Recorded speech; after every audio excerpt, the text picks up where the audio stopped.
Novidade dia, Ministro Justiça informa passaporte basic milhão ruanolo setor e Timor-Leste.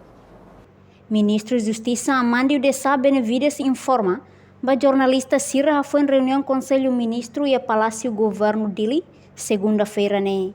Ministro Hateten ohim passaporte balu bele transporta ona husi dem pasar mai tamba horsei companhia haruka ona mai iha Bali e taheng katak ohim passaporte balu to ona mai Timor ho quantidade basic rihun ruanolo racing ulu depois tempo basic tuirtan rihun 5 racing hitu.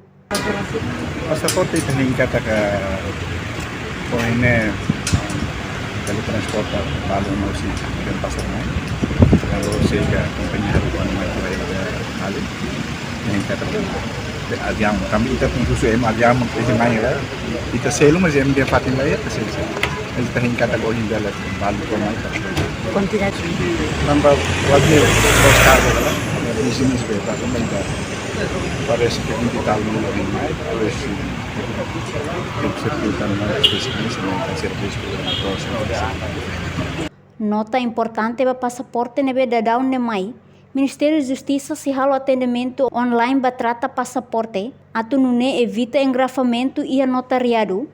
Possibilidade se halo lançamento e a semana nenhelaran, atu nune lor na atende date ema atus ida hat nulu, nune belo fo tempo passaporte la bele hotulalais. Reportagem Efifania de Carvalho, Televisão Timor-Poste.